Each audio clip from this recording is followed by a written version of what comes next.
Apparently I'm falling apart again. Everything bothers him. He's unbothered. He calls it unbothered, but that's what's cute because everything bothers him. He's bothered. I'm a botherina. What's up, everybody? Thai Rivera here, the absolute best LGBTQ comedian in the world. Okay, so I got a couple new tattoos. They were over the last 2 weeks, and apparently some people think that means I'm falling apart in some way. Nothing could be further from the truth, doll, but we're gonna get to that. What you need to know first off is this episode is sponsored by Karla's Homemade Salsa. I absolutely love Karla's Homemade Salsa. I love Karla. They are going to be having a party tomorrow, which will already be done by the time this airs, probably, because I'm weird about talking about stuff like that, because sometimes I feel like some people don't get invited to some of the stuff that I get invited to, and then they feel left out, and then they'll like maybe go confront people, but good luck confronting Karla and Butch on that. I doubt they're really going to listen to you. I also got my hair braided, which also made people think that there's so many things that happen with me. We'll just jump into it right now. This episode also, again, like every other episode, though, is not sponsored by Whimzees Alligators. Bijou's not even having a whimsy right now. She seems completely unbothered herself by the fact that she's not having a whimsy.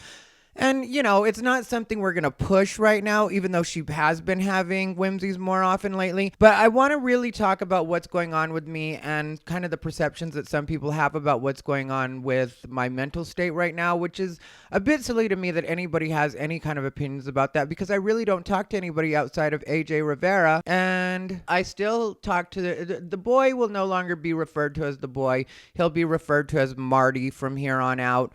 We are actually having a good professional relationship because I don't know if I mentioned this on the last episode, but he's a very talented photographer and graphic designer. So I had always, even when we were like seeing each other, wanted him to do pictures for me, and that's something that we talked about. And he did some pictures for me. He did really good pictures of me. So I have been looking for a photographer for several months now. There's one guy that I was going to use, but the problem with him, and this isn't to be discriminatory or anything, but the problem with him is that he's straight.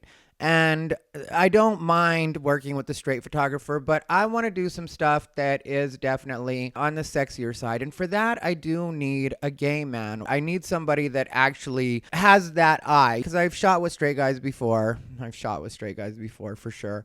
Even though straight guys aren't my thing, but that pun was unintended, but it's also true. But we're not going to get sidetracked into my sex life or things that I've done.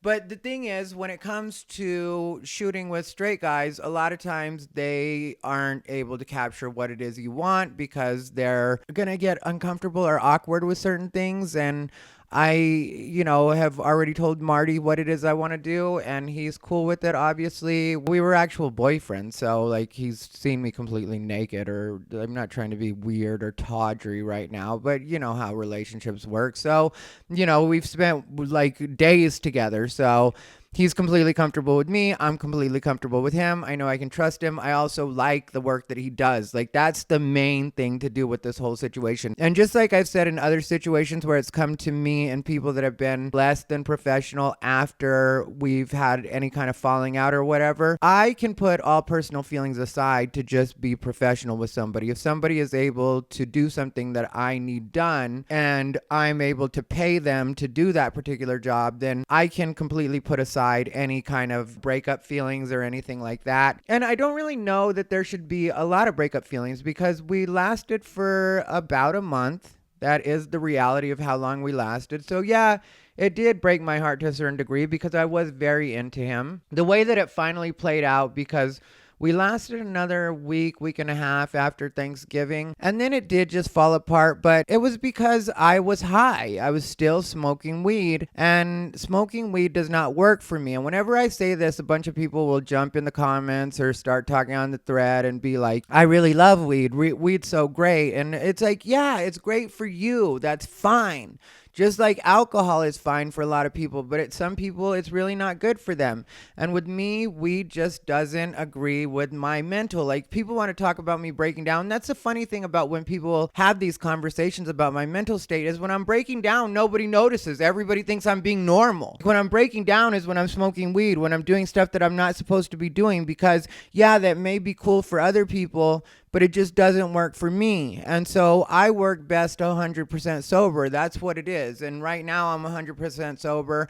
And when me and Marty were getting into it and stuff like that, I told him, I was like, look, if you just give me a couple days and let me just sober up, we'll be completely fine.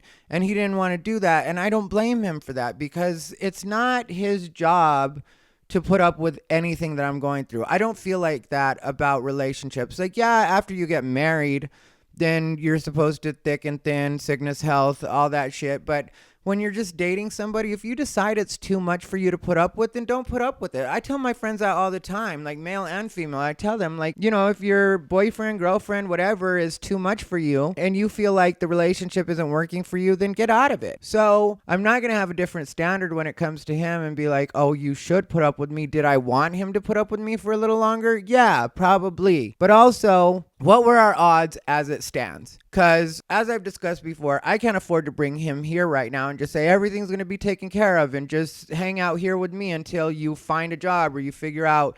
Because, you know, and that's the thing, like in Vegas or in Reno, he already has a job. He already has started his career. So to drop what he's doing and come be with me when I can't say that I can 100% support you and I 100% have your back in that way, because I would have his back as much as I could and I would try my best to take care of him.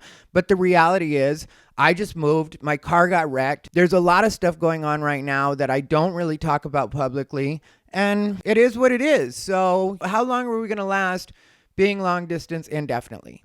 And so if we can have a professional relationship and he can do what it is I need to get done, and then, like I said, I can pay him, then I don't see why we wouldn't both take advantage of that. And even though he has baggage and I have baggage, I still think he's a really great person. You know, I still like the person that I was hanging out with. I didn't like certain things I saw, but he didn't like certain things he saw from me. And that's what people don't get about me in situations like not just with dating, but also with any kind of time I've had any kind of falling out with people. It's like I can see past just the bad parts. Like, I'm not a person who's caught up in now you're just a terrible person.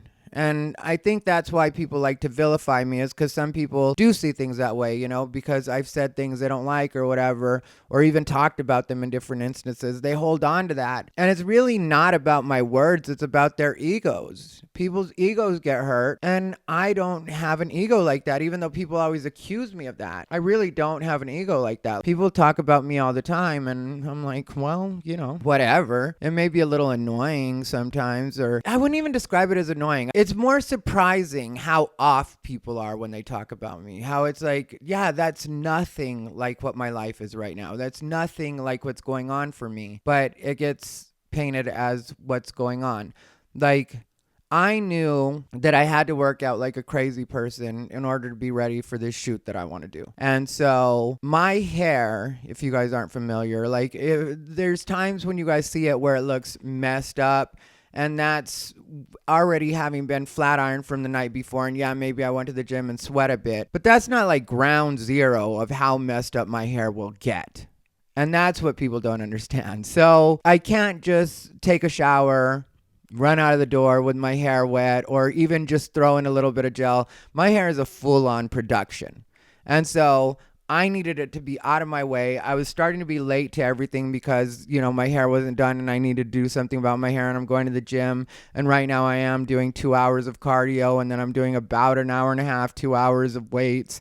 And weights includes abs too. So that ends up being about 2 hours. So do the math on that. That's like 4 hours at the gym. So after I spend 4 hours at the gym, yeah, I don't mind taking a shower, but I don't want to have to full on do my hair. And there's certain things I have to do to make sure that this doesn't smell and stays clean. But that's a lot easier than actually washing my hair, drying it, flat ironing it, then curling it, or using the flat iron to give it some sort of shape so it's just not flat. And so I just was like, okay, well, there's a thing I can do for this, because I braided my hair 2 or 3 times before, and at least this time nobody hit me with cultural appropriation, which is one thing that happened one time, and it was the most ridiculous thing ever, because if you know anything about me getting my hair done like this, I always go to black people to do it. I always go to black women to do it. So some people may call it cultural appropriation. I call it breaking off this bitch a couple dollars. And I don't know any woman that I've ever paid to do my hair that's felt like this is cultural appropriation. They're like, no, I got to make this bread. And so I really can't say that I'm overly concerned. I mean, like, I know some of the things that people have said about me because, as I've said before, people have big mouths and their friends aren't really as much their friends as sometimes they think they are because everything gets back to me. And if you had real friends, I wouldn't end up hearing everything that people are saying about me. People think that me getting tattoos on my face are a thing. And let me tell you a quick story about getting my hair done and like how I refuse to take anything as a loss. Everything's like a good experience in my opinion. And it's because I can always see where the blessing was in pretty much everything. Even the bad things that happened to me, like quote unquote bad things that happened to me, I can still see the blessing in them. So I had an appointment with this woman. I had made it on like Sunday or something like that. And she was supposed to do my hair, I believe, on Wednesday morning. And even though she was supposed to do my hair, I still had other feelers out to see, who else knew who could do my hair, a person that could do my hair. And so what happened was we had an appointment and this woman had quoted me a price and this price seemed kind of high, but I was still like, whatever. This is Vegas. I don't know prices here for that. I know what I paid before when I was in Phoenix, but I don't know what prices are in Vegas. But it did seem a little bit high. So then Wednesday morning, I'm supposed to get my hair done at like 9:30 a.m. So I had to wake up at 8. So I'm up at 8. And all of a sudden, I get a message from this lady on Instagram. The lady that's supposed to do my hair. And she says, unfortunately, I had a family emergency and I'm going to have to cancel your appointment. So I was very frustrated, but I was outwardly cool with her. I was just like, all right, cool. Well, I hope, everything's all right with your family. And then I posted about it on my story. I was like, I'm kind of annoyed because I was supposed to get my hair done today. So then another friend hit me up and said that that her friend could actually do it for significantly less than the other lady had quoted me, which I hadn't told her what the other lady had quoted me. But, she just said, this is the price my friend can do it for. So I said, okay, the only reason I'm not saying the price is because I will recommend this person for other people to get their hair done by her. And I don't like to ever say what I pay people for things because I don't want people to expect that same price for them because maybe their prices go up or maybe they just have a different amount they need or maybe they just decide their time is worth the different amount at that time. And so I don't ever like to say what it is that I pay people unless you're a really good friend of mine and we're having just regular chat. But anyway, so she said that she could do it for significantly less than I was going to get my hair done by the other lady. So that's already a good thing. I go and I meet her. She's great. She's cool. She does my hair. She doesn't use any fake hair, which I didn't know that because, other times I've had my hair done, they've added fake hair in and they said because of my hair texture, since, I'm not black, the different texture, they had to put fake hair into it so that it makes sure that it stays. And I didn't know that that's a part of the reason that different times I've done it, it's been super itchy. It wasn't until another friend of mine told me that, yeah, that fake hair will make your head itch sometimes. And so I was like, oh, I never knew that. But anyway, so this woman told me I don't use any fake hair. It's all natural hair. I only do natural hair braiding. And I was like, okay. And I was like, well, I was just told that makes texture like mine stay.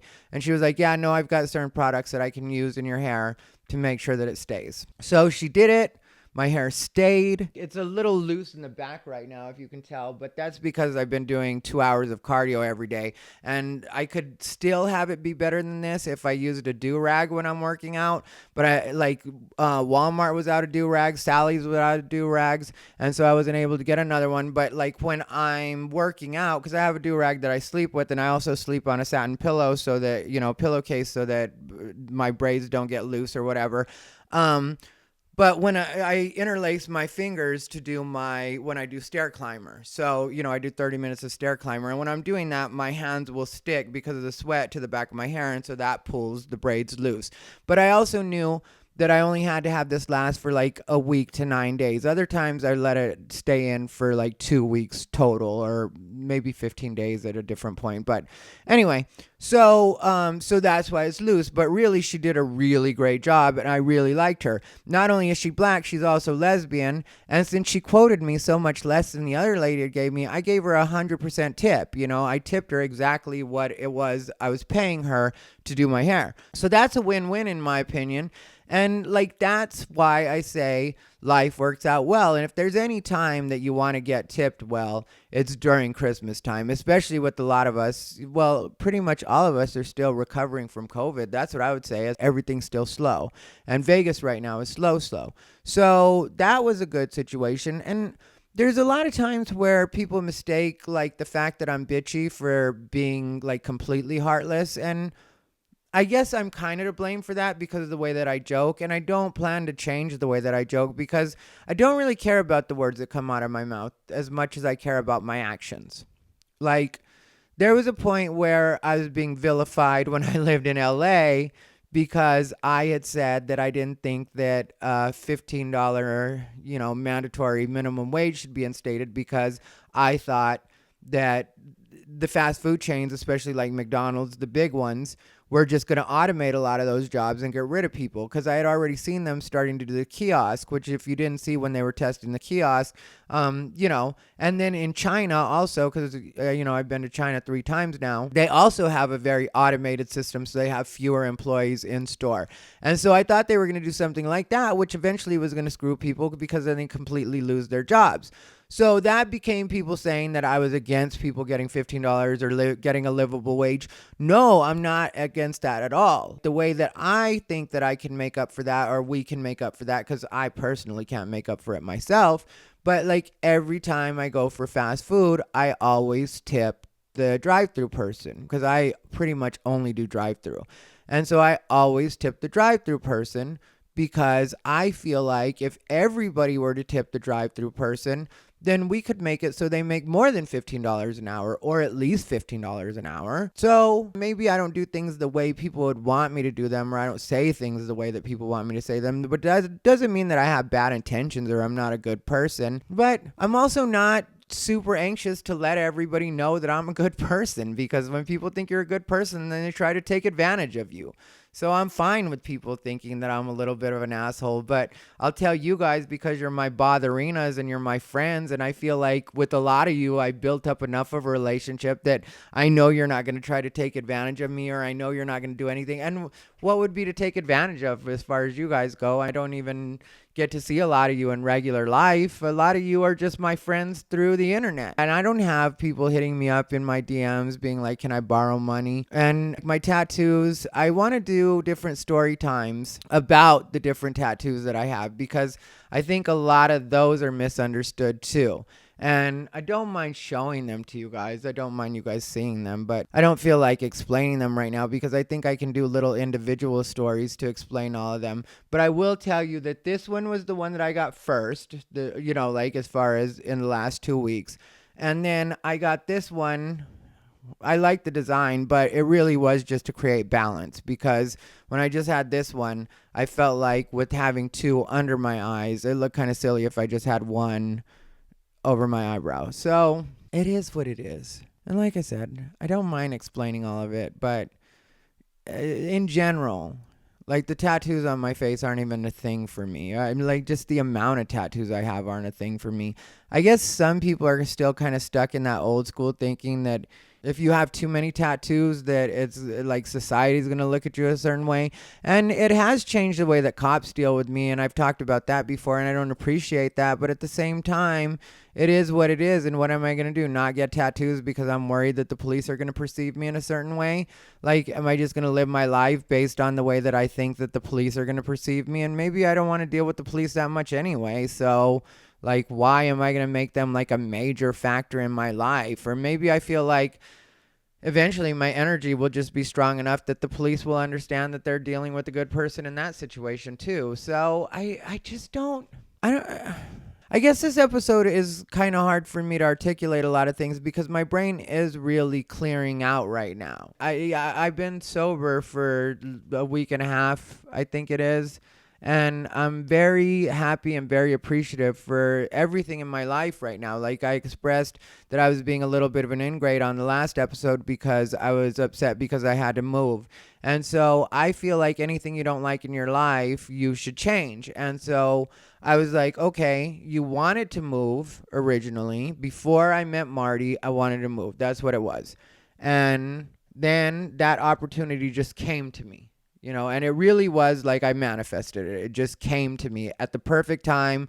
Like my current roommate's former roommate was supposed to move out, and this at the same time that I was supposed to be moving out of my apartment where my lease was going to be up, and I just got hit up out of nowhere by this friend, which I didn't particularly know my roommate. Like we had a good relationship when we did see each other.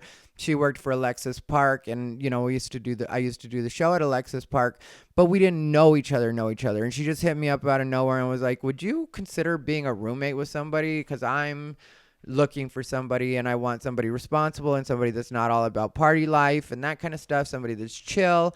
I also have a dog." And she was like, since she has a dog, she had read or heard that dogs live longer when they have a companion. And so with little Bijou, which I love that silly dog. I'm looking at her right now taking a bath on my couch, which she's not supposed to be doing. She knows she's supposed to.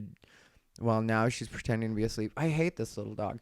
But so she was like, I had heard that, if dogs have a companion, then they're more likely to live longer and they're also happier. And so I was like, you know what? All the way around, I want to do this. So then I met Marty, and like I said, I wanted him to like move in with me and that kind of stuff. And if he had moved in with me, like I wouldn't have like expected him to pay part of the rent, like, at my other apartment. I would like, he had expressed that if he did, that he would want to.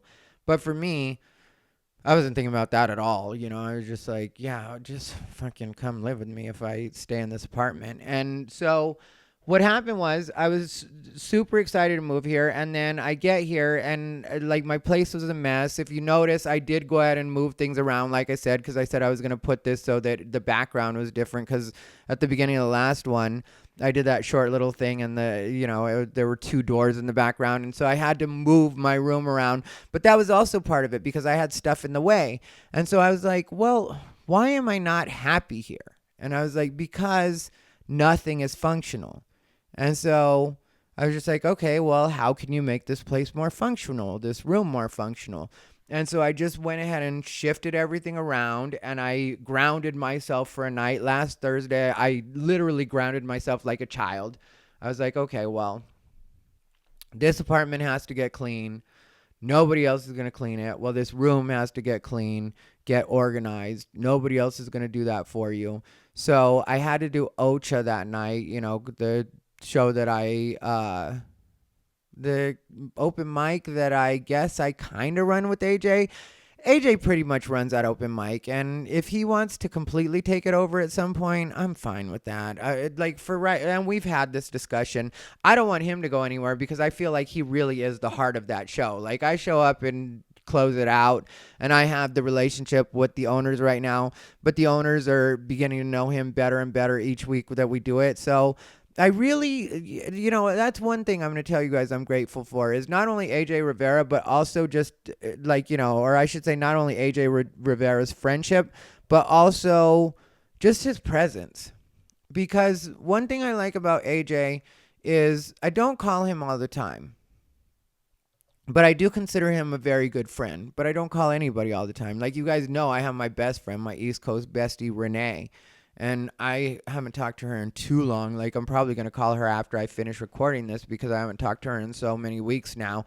And I don't like when we go for too long without talking to each other. Like we already have to not see each other because she's in New Jersey and I'm in Las Vegas. But my thing is with AJ, I just feel like he's such a positive influence. Like when I do call him and say I have a problem, because like I called him when me and Marty were, starting to have problems and stuff like that. And he's just very good about being like, okay, well, what are you going to do about it? And he really does a good job of putting it back on me, which is, as a grown man, what I need and what I should do, because like, yeah, I could go to AJ and be like, well, what do you think I should do? And every once in a while I will ask him, what do you think I should do? Just as an outsider, what do you think the best course of action is? And he'll, give me what he thinks the best course of action is. And it's great.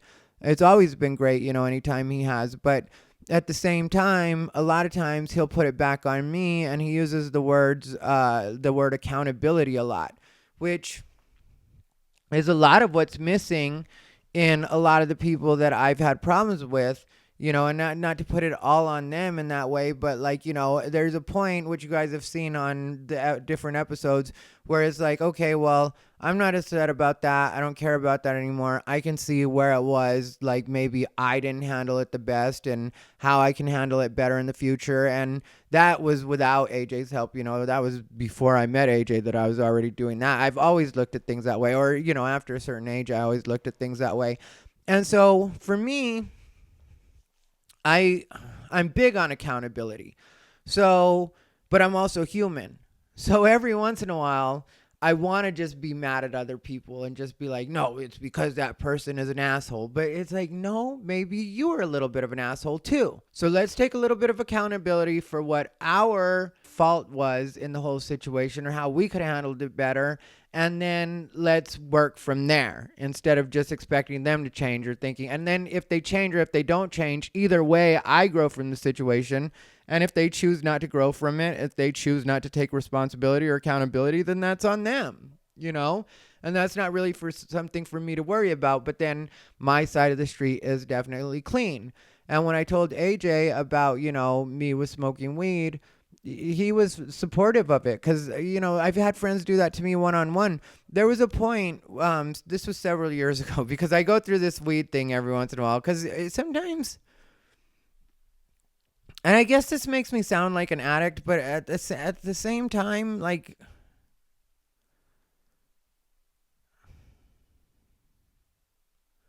I feel like even though you don't technically get addicted to weed, I feel like there are addict behaviors that can go with it, because like something that happens with addicts and also people with mental illness is that when it comes to people with mental illness, a lot of times they'll start taking their meds and things will get really great, you know what I mean? Or like normal, you know what I mean? And so they'll start feeling good. They'll feel like, okay, life is working out right now. And then they'll stop taking their meds because they feel like they're quote unquote fixed, not realizing that it's the meds that are improving the quality of their life and letting them do what it is they're supposed to be doing, or allowing them to feel like things are looking up. Fortunately, the gym are my meds, like I've talked about that before. Like I will go through depression if I don't work out. I don't have to work out 2 hours a day. But like, if I don't work out, if I don't have if I'm not staying healthy, then that will also play on my mental. And so with me, it's like I have to be honest with myself that every time that I start smoking weed, things start falling apart again. I'm just not built for it. But then, and same happens with alcoholics. But then there's just times where you want to feel normal. You want to be like everybody else. Everybody else is smoking weed. Look at them. They're having so much fun right now smoking weed. And I'll smoke weed and I'll have fun with it for a couple of days. And then before I know it, I'm right back to feeling like shit. And I don't particularly feel paranoid on it. It's not like that kind of situation.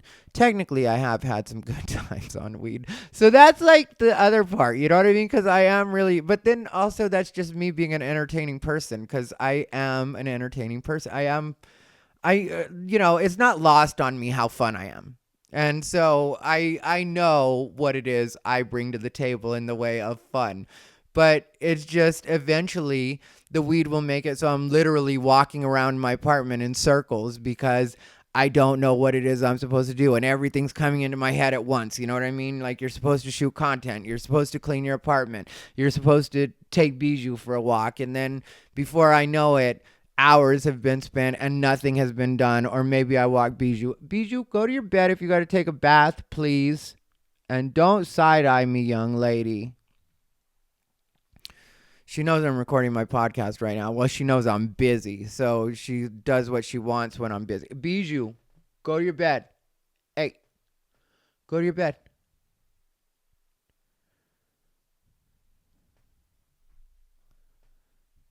Thank you, pretty girl. I'll give you treats after. But yeah, so, I mean, like, it's just, it doesn't work out for me that way. So right now, I need to be completely sober. I'm supposed to get my hair done in a couple of days. Well, let me not spoil the surprises, but I got to take this out, and, that'll be on like Thursday. And then maybe I'll get it done again, because I plan to keep working out the way that I'm working out. It originally was going to be just until New Year's Eve. Like, that was kind of the challenge that I was doing with the 2 hours, and really, but I think I'm going to keep that up until my birthday. And then once my birthday hits, then I'll go ahead and bring it back down to an hour. I just want to see what I'm able to do. I've talked to you guys about that before. Like, sometimes I just like to see what it is I can do with my body, and it's like a fun project for me. She's dying over there. I don't know if you guys heard that, but I hate this dog. Anyway, so are you all right? Okay.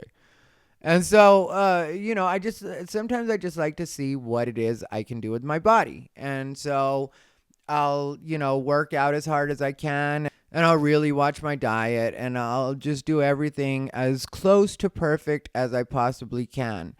But the problem that I have problems with is my diet, and it's not the like eating too much or overeating. It's a problem of not eating enough, because, well, one, there's the the body dysmorphia, which I eventually plan to talk about a bit more, but I don't know how much I'll be able to talk about that because of social media. Social media will throttle your stuff and not let as many people see it if they think you're kind of advertising an unhealthy lifestyle in that way, or an unhealthy mental. And I'm not at all. It's just, I definitely do own that part of myself. And one thing that I tell other people that have body dysmorphia is, a lot of times body dysmorphia will manifest itself in, when it comes to diet, in like bulimia or anorexia. And a lot of times I tell people that also suffer from body dysmorphia, if you have the self-discipline to have an eating disorder, you have the self-discipline to stick to a diet. But with me, what'll happen sometimes is I'll eat less than I should, just because I don't really like eating, which sounds weird to people. Like, Marty couldn't wrap his head around that. The fact that I just don't like eating that much, but I just don't, I mean, like, and it's been like that for quite a while now. When I was younger, I used to eat a lot of fast food and that kind of stuff, but now fast food doesn't have the same appeal for me. But I also had a similar thing happen with like hardcore drugs when I did hardcore drugs, because like when I was young, I had a metabolism that just was out of this world great. And so I could eat anything I wanted and I would be fine. I didn't gain any weight. And so I was also at that time an escort, so I had access to as much money as I wanted. I could eat anything that I wanted. I could eat at a nice restaurant. I could eat at a shitty restaurant. A lot of times I would just stop and get fast food somewhere because it didn't affect my body in a negative way. And I really, like I said, did like fast food at that time. So I really ate as much fast food as I wanted to when I was younger. So for me, I feel like with different types of addictions and stuff like that, it's like that for people, where they talk about chasing the dragon. Well, some people never have enough money to do as many drugs as they want to do or can do in order to see like the actual dragon, so they're chasing the dragon. Where with me, like, not only was I an escort, I've spent hardly any money on drugs, and I did a lot, like Coke wasn't my favorite drug, but I did plenty of Coke because I knew people that were dealers. And so, like, I did the story about that guy Frank when we were doing his Coke, and I kept grabbing the plate, and he had his gun and was like, threatening me with his gun, and I was just like, shut up, you're not gonna shoot me. And which is insane when you think about it now, but it's still a funny story to me. But I did as much coke as I wanted to. I mean, like I did lots of coke. And then speed, when I was living in Phoenix, my best friend was a speed dealer, and he always liked to smoke it. Like that was his thing, like the little meth ball or whatever, and you'd smoke it. And I was a kid at the time, I was under 21 at that time. I want to say I was like 19. And since my best friend was a dealer, and I also think he wanted to hook up with me, which didn't really dawn on me until the end of our friendship when he started getting weird with me. But it hadn't, because I was so naive and new to being gay. And that was right when I was starting to be an escort. And so I was still very naive, and I was still pretty innocent. And I still didn't even know the dynamics of the way that all that worked out in the gay community. And which one day I'll talk about that. And it's one of the reasons that I have a lot of disillusionment with the gay community. But also, being a sex worker, you see the worst side of everybody. I feel like, kind of, yeah. I don't think that's an untrue statement, even though escorting was good for me. But at the same time, I think that's part of the reason that I have trust issues, because I got hired by so many men that were like married or in long-term relationships, because not everybody was straight, but there were plenty of straight married men that would hire me. And then there were also plenty of guys like, that had boyfriends, and their boyfriends were either at work or whatever. And so they would hire me, or, they're on vacation, and they would talk to me all about their lives. And I met a lot of really nice people, but I think that made me kind of not trust people. And that's one thing that I've had in almost every relationship. It's like I say, that one when I was engaged really messed me up, because I had finally got in that groove, because he really had put that out of my head. And I had finally got in that groove where I was like, okay, this guy doesn't cheat on me. This guy isn't going to cheat on me. And then I completely let my guard down. I went on the road as much as I had to. I completely trusted him. And then towards the end, when we were breaking up, I found different evidence and stuff that he probably was cheating on me. So, then with Marty, I wasn't as bad as maybe I've been in the past, but I still would ride him a little bit about that, or give him a hard time, or ask him more than I should. And I'm probably sharing way too much about myself and my insecurities right now, and kind of but like I said, it's all about accountability. And God damn it, why can't I own any of this, or why can't people in general? I think more of us would be better off if we just were able to be honest about things and say, you know what, there's certain ways that I'm insecure, there's certain ways that I don't trust people, and I don't tell you guys as a way of excusing it, I don't tell you guys as a way of dismissing it, I don't tell you guys as a way of saying that I'm going to continue to do it. I'm saying that these are things that I'm working on. And maybe if there's even one person that just listens to this podcast out of nowhere, or if you're a botherina and you listen to this podcast and you're like, I do that too, maybe I should knock it off. If Ty's going to knock it off, maybe I should knock it off. Or maybe I should at least be honest with myself that it's even happened, or it's even happening, or that's a part of the reason that my relationship is so miserable.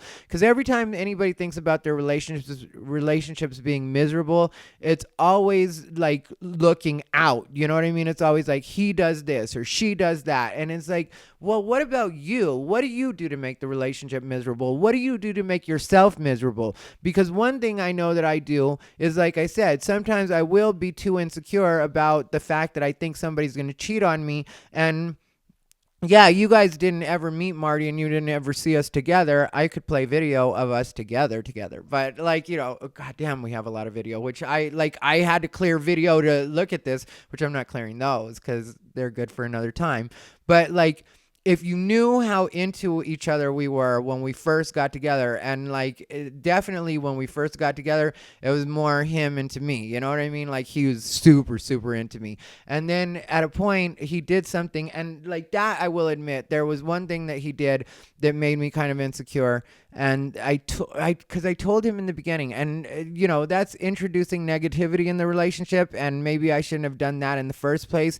But when I first started hanging out with him, I was like, look, I don't really care what you do, because we didn't have any agreement of exclusivity, in the very beginning, obviously. And I was like, I don't really care what you do. I'm not going to ask you a lot of questions about that stuff. I had chosen to delete my Grindr, like I said, because I felt like I was wasting time on it. But, we talked a bit about that, and I told him in the beginning, when I deleted my Grindr, because, he had asked something about it or said something about it. And I was like, yeah, I deleted my Grindr. I don't care if you delete your Grindr or not. I don't expect you to. I just met you. There's no expectation of you deleting your Grindr. The only thing I ask is don't ever lie to me. Just, don't lie to me, and don't try to make me jealous. And he was honest with me about the fact that sometimes when he's dating somebody or, spending time with someone, that he does kind of like to make them jealous. And I was like, yeah, well, I'm just asking you to please not do that to me, because you won't like jealous me. Like, it's not a good situation. It's not a fun situation. And once my brain starts going that way, then it's kind of hard. It's almost like a spiral, and I've ruined relationships that way. And, sometimes it was warranted and sometimes it was a hunch. And that's something that I have to own, But do I care about that? I care about it in the way that I want to grow and move forward, and I want my relationships in the future to be healthier. And I do feel like every relationship does get healthier. Just like I've told you guys before, every relationship, I feel like, even with Marty, every relationship I have, no matter how short it is closer to exactly what it is I'm looking for. The person that I'm with is closer to exactly what I'm looking for. And so the same is happening with me along the way too, though. It's like, as I move through these relationships, I become a better person. I become a better partner. I learn more about myself. And so I make the adjustments, But there was a particular night that Marty had, and it was when we first got together, and he had said that he was going to hang out with a friend of his, and it was a male friend, a gay male friend, which, we all have gay male friends. If you're gay, man, you probably have gay friends. Straight people even have gay friends now. I'm a lot of times the gay friend. But and I don't want to sound like I'm blaming him. Like, maybe it was just a young people mistake or whatever. But, I, being the jealous guy I am, asked him, well, have you ever hooked up with this friend before? And he was like, yeah. And at this point, we had talked about exclusivity, and we had kind of agreed to exclusivity. And so I did care, about that. And I did have a question. And so I asked him, I was like, have you ever hooked up with this friend before? And he was like, yeah. And I was like, how long ago? And he was like, well, the last time we had any kind of sexual relationship was probably like, I think he said, it was either 2 or 4 months ago. And I wasn't 100% comfortable, because I know how guys are, gay and straight. If they've had sex with you before and then you hang out with them, there's a good chance they're going to want to have sex again. But, I knew I was new to the relationship, and I also wanted to not be that guy. I wanted to be better. So I was like, all right, cool. Well, if you say that you're not going to do anything, because he was like, you don't have to worry about that. I'm only into you. I don't want to be with anybody else. And so, he made me feel better that way. And so I was like, okay, cool. And I had to be out that night too. That was one of the nights that I was going to Chanclas. And so he hits me up later on, because, they were going out for drinks, as friends. They were going to a bar for drinks. And then he hits me up later on from a 7-Eleven, and he sends me like a picture of like the cooler, and he's like, we're going to get alcohol so that we can go back to my place. And maybe I'm immature, but at that point I wasn't comfortable, because I was like, you're going back to your place to drink at your apartment with the guy that you've had sex with. Like, in my head, it was like, this is feeling kind of like a date to me, and then he sent me another text a little while later, because I was being cool about that, even though I didn't feel cool about it, and it was, giving me knots in my stomach. But I was still trying to be cool about it. I was like, all right, well, in my head, because I just, on text, I was just like, oh, cool, But in my head, I was like, I'm not really liking the way this feels. And then he hit me up and said that something about that guy was getting weird with him, because he wanted to, like he wanted to have sex or something like that. And I like at that point in my head, I was just like, okay, one, why are you even out with this guy? And two, why are you giving me a blow by blow? Just playing. But why are you like giving me all these details about this situation? Like, why don't you just handle it the way that you're supposed to handle it, which is to obviously get rid of this guy or be very clear with him that you're not having sex with him and let it all happen without me ever hearing about it? Why am I getting text messages and updates that are making me uncomfortable and making me feel like I'm not, like I just wasn't liking the situation? And so that stoked my jealousy. And then from there on, you know, it was like I told him, like, don't make me jealous, because then I just stay in that way. And so, you know, there wasn't like our whole relationship was miserable from that point on, but there definitely was plenty of me feeling insecure and jealous. And I feel like he shouldn't have done that, especially since I was so honest with him. But also, like I said, when you're dealing with a 24-year-old, it's like they're not always gonna, you know, they're still gonna think certain things are cute like that, like, you know, making you jealous, even though but I also don't think that he was prepared, because, you know, I wasn't mean to him about it, but it's not a part of me that I like. And so maybe I need to be single and, you know, work on that or figure out how I'm going to handle it. But then there's also part of me that feels like, why did you do that? And so, like, you know, and again, I'm being more honest right now than I probably should. And I'm gonna upload this, but I don't know how comfortable I am with the amount that I'm talking about, you know, my insecurity in relationships and what I do wrong in them. But it is what it is. You know, I mean, like, I'd like to say, like, let's make it a pact for nobody to bring this up or nobody to say anything, but that's not how the internet works. And I know that, you know, I mean, like, I've said so many things on the internet now, right now, or by now, that have gotten thrown in my face in different ways and taken out of context. And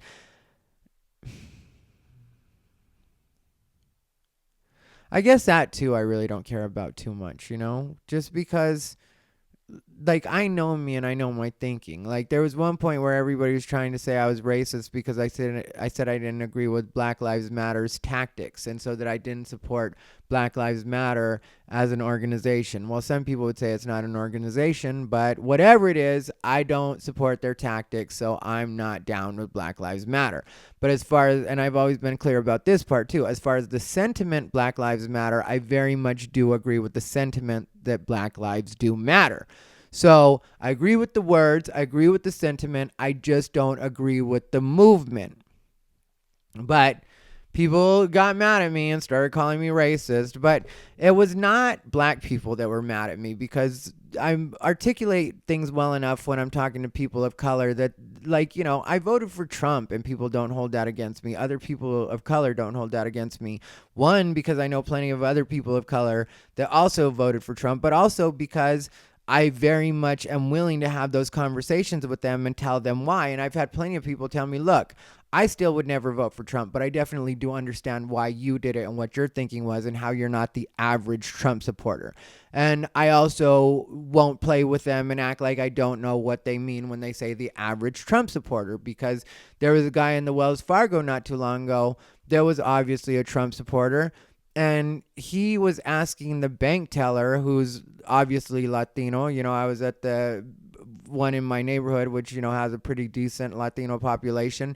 And he was like, you know, so you know about the caravans, right? You know about the illegals coming over. And he's like asking him, and I, like, in my head, I'm just like, one, why is this guy even talking about this at the bank? Like, who cares?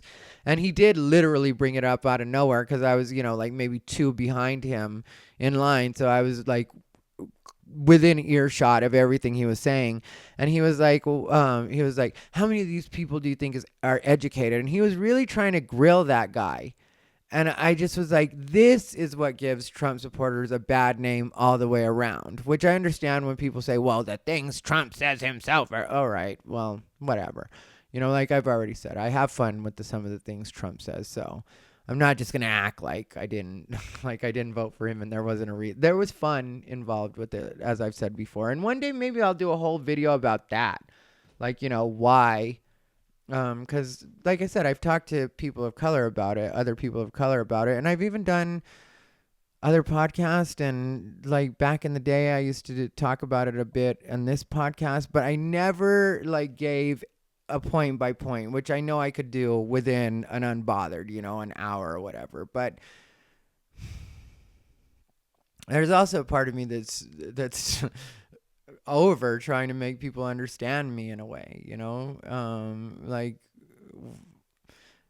if you've been listening to this podcast for a long time or any amount of time, none of this is news to you. So it's not like I have to make you guys understand it or explain it to you. It is what it is. And, you guys, for the most part, get me and get why it is that I've done certain things or said certain things. But some people don't. And I'm like pretty all right with that, too, in a lot of cases. What I'm not all right with, though, is the shot. Like, I'm going to end up fixing that, like moving this around a little bit.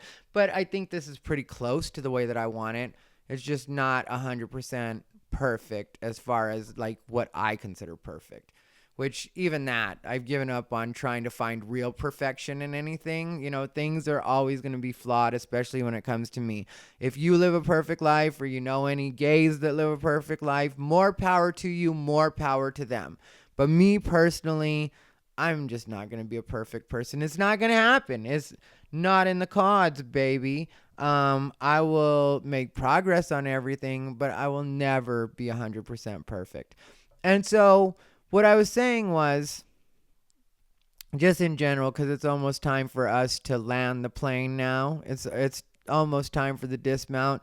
Is that even though I'll see what this one sounds like, but I'm still going to upload it because I want you guys to see this, because I think this is a very important part of the process, like my brain, like actually clearing out and me being honest about my insecurities and being honest. And one day we'll talk about plastic surgery, which I know I've talked about it in brief spurts on different episodes or whatever, but that doesn't come from, or my initial start with plastic surgery didn't come from the kind of insecurity that people always accuse me of, where they're like, you must have hated your face and you must have really thought you were ugly and whatever else. And it was like, bitch, I was beautiful. That's all I made money off of was my look. Like, I was a fucking whore, and a good one. Like one that said no a lot, which is one of the tricks to actual prostitution, if you must know. A no will make you more money than a yes. And sometimes I think about talking about that, but, there's that old saying, the game is to be sold and not to be told. And I really do agree with that saying, because anytime you try to talk to regular people, because, I'll do jokes about it and stuff like that, and I'll touch on it a little bit in different sets. But anytime you really try to break down the dynamics of that for regular people, they never get it. They can't wrap their brains around it. And so I think that's why they say the game is to be sold and not to be told, because if you're telling it to another person that's in the life, another escort, or a person that wants to be an escort, or a person that's really, gonna buy it from you, they're doing something, then they're gonna listen to it with a different understanding. Where if you just tell somebody, that doesn't have any interest or whatever, or isn't gonna try it or hasn't done it, then they'll always judge you. Eventually you'll see their jaw drop. I don't talk to boyfriends about it like that. I'll give them the general. I'll tell them that I was a sex worker before, because I feel like that's an important thing to disclose for some people. And so I'm not gonna pretend that I don't understand why it is I should tell people, even though it's been years since I've done it. But I still feel like it's an important part of my history, and also so they can get a better understanding of the way I am. But back in the day, I used to try to explain it to them and tell them the dynamics of it and how it all worked. And there would always be a change at some point, and it would change our relationship altogether. But anyway, the point is of all this, or the most important thing is, for anybody to take away, is right now, I am very, very happy. To the point where I, had a true, I was overwhelmed by gratitude earlier tonight. And it was just because It was silly, because like one of the main things about my old apartment that I didn't like, because I really did love my apartment and a lot of things about it, and I would have stayed there if the management hadn't been so stupid. But one of the things that I really didn't like about my old apartment was that we had community laundry, and so we had to go to like the on-site laundry. But like there wasn't laundry in my unit or a washer and dryer in my unit. And so this apartment, one of the things that drew me to it was there is a washer and dryer. And earlier I was washing clothes and I was getting ready to go to the gym, and I just thought to myself, I'm so thankful that right now I can leave clothes in the washer or the dryer and just go to the gym, and I don't have to think about that. And that made me so happy. And not just that, because it was everything hitting me at once. Because, sometimes everything will hit you at once in a bad way, which I've definitely had that happen too. But sometimes everything hits you in a good way, because like the situation with Marty, even like, yeah, maybe we're not meant to be boyfriends. Maybe one day we'll hook up. I don't know. Like that part, I don't know. And I'm not like assigned to any kind of ending on that. We've only known each other for maybe a month and a half now. Yeah, I think it's like a month and a half that we've known each other total. And so, like, who knows what's going to happen with that. Also, he's 24. But I know that I'm happy that I met a talented photographer that can do what it is I want as far as that goes. So, like, am I going to be upset about the fact that we're not in an actual relationship, or that, maybe I just met somebody that's going to be able to have a good working friendship with me? Because I know that we still joke. We're still stupid when we talk on the phone, because we've had to talk on the phone in the last couple of days to figure out scheduling things, and we were trying to figure out a place to shoot. We ended up, finding a place to shoot and figuring that out. But like there was a lot going on. And also, like since he's going to be doing it here in Vegas for me, and he's not going to have all the equipment that he has when he's in Reno, then, I needed to give him specs and tell him what the people or the person because, there was a couple different options that we were going to do. And then there's also like props that I need. And so like we've had to talk on the phone quite a bit, and we're silly and we have fun. And so, the fact that we're able to be friends like that, like to me is very fun and very cool. So am I going to be upset about the fact that he's not my boyfriend, or am I going to be happy about the fact that I have a friend that can actually do my pictures for me, and I can, have a fun relationship with them? When it comes to my situation with the Las Vegas comedy scene, I still have a lot of friends on the Las Vegas comedy scene. So do I see it as a loss that certain people don't like me, or there's certain shows that I don't do anymore? Not really, because now I can work on shooting more content. I don't feel like I'm at all spinning my wheels when I go to the gym, because that's an important part of what it is I'm trying to lead up to, and what it is I want to show people, and what it is I want to be able to do in general. So everything is a win. Everything is good. And right now, I'm just at that point where, like I said, my brain is just starting to fire on all cylinders again. And I'm really liking that part too. I'm really liking feeling myself coming back to life. I'm really liking feeling my confidence come back, because like I said, with the insecurity and stuff like that, when I'm smoking weed, like I really do. Like, even the way that I handled the situation with Marty, I would have been way more secure in everything if I hadn't been smoking weed at that time, because I know me, I know my brain, and I know the way that I'll just be like, this doesn't matter, that doesn't matter. I'm very good at filtering out what does and doesn't matter, as long as I stay 100% sober and am not smoking weed. So this is not an anti-weed episode at all. If you smoke weed and it works for your life, continue smoking weed and continue enjoying yourself. Smoke joints for me, smoke blunts for me, smoke bowls for me, smoke bongs for me. You know what I mean? Like, do everything you do for me. But I just personally can't do it. But I'm very thankful for everything that's happening in my life right now, and I'm very happy, and I hope you guys enjoyed this episode, and I will go through and edit certain parts, not anything important though. I'll tell you what I'm going to edit is sometimes I breathe a little too hard, and I sound like I'm winded, and maybe I am winded from all the smoking cigarettes, but damn it, you guys, I already said I'm not going to be perfect. Now, stop bothering me. The name of the podcast is Unbothered, and you guys are really putting the pressure on me, and it's bothering me. So whatever you do, stay unbothered.